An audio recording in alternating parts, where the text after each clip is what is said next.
മുസ്ലിം youth league ബൃഹത്തായ രക്തദാന ക്യാമ്പയിന് രൂപം നൽകി. സംസ്ഥാന കമ്മിറ്റി ആവിഷ്കരിച്ച ബ്ലഡ് കെയർ പദ്ധതിക്ക് കണ്ണൂർ ജില്ലയിൽ ഈ മാസം 30-ന് തുടക്കമാകും. യുവാക്കൾക്കിടയിൽ രക്തദാന സേവന സന്നദ്ധത വർദ്ധിപ്പിക്കുന്നത് ലക്ഷ്യമിട്ടാണ് ക്യാമ്പയിനെന്ന് ഭാരവാഹികൾ കണ്ണൂരിൽ അറിയിച്ചു. മുസ്ലിം യൂത്ത് ലീഗിന്റെ നേതൃത്വത്തിൽ സംസ്ഥാന വ്യാപകമായാണ് രക്തദാന ക്യാമ്പയിന് രൂപം നൽകിയിട്ടുള്ളത്.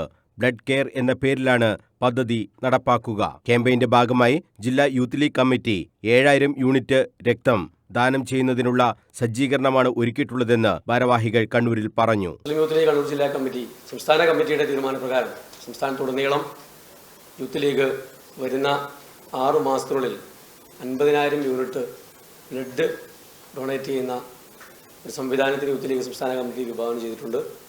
അതിൻ്റെ ജില്ലാതല ഉദ്ഘാടനം വരുന്ന 30-ാം തീയതി കണ്ണൂരിലെ അഴീക്കോട് മണ്ഡലത്തിലെ നാറാത്ത് വെച്ച് നടക്കുകയാണ്.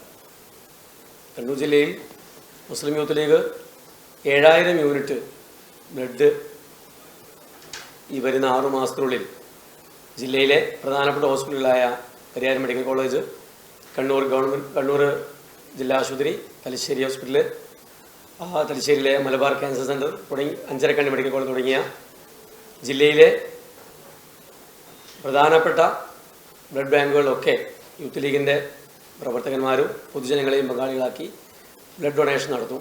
Malabar cancer centre, Anjarakandy medical college, Thalassery general ആശുപത്രി, കണ്ണൂർ ജില്ലാ ആശുപത്രി, കണ്ണൂർ മെഡിക്കൽ കോളേജ് എന്നിവയുടെ ബ്ലഡ് ബാങ്കുകളുമായി സഹകരിച്ചാണ് പദ്ധതി നടപ്പാക്കുന്നതെന്നും ഭാരവാഹികൾ പറഞ്ഞു. പഞ്ചായത്ത്, നഗരസഭ, കോർപ്പറേഷൻ എന്നിവിടങ്ങൾ കേന്ദ്രീകരിച്ച് ബ്ലഡ് ഡൊണേഷൻ ക്യാമ്പുകൾ സംഘടിപ്പിക്കും. 30-ന് അഴീക്കോട് നിയോജകമണ്ഡലത്തിന്റെ ക്യാമ്പയിൻ നാറാത്ത് നടക്കും. യൂത്ത് ലീഗ് ജില്ലാ ഭാരവാഹികൾ ഉൾപ്പെടെ 100 പേർ രക്തം ദാനം ചെയ്യും. യൂത്ത് ലീഗ് സംസ്ഥാന കമ്മിറ്റി തയ്യാറാക്കിയ ബ്ലഡ് കെയർ ആപ്ലിക്കേഷനിൽ രക്തദാതാക്കളുടെ വിവരങ്ങൾ ക്രോഡീകരിച്ച് ഡയറക്ടറി നാടിന് സമർപ്പിക്കുമെന്നും ഭാരവാഹികൾ പറഞ്ഞു. യൂത്ത് ലീഗ് ജില്ലാ president Naseer Nalloor, general secretary PC Naseer, treasurer Althaf Mangadan, blood care ജില്ലാ കോർഡിനേറ്റർ കെ ഷിനോജ് എന്നിവർ വാർത്താസമ്മേളനത്തിൽ സംബന്ധിച്ചു. News bureau, Kannur.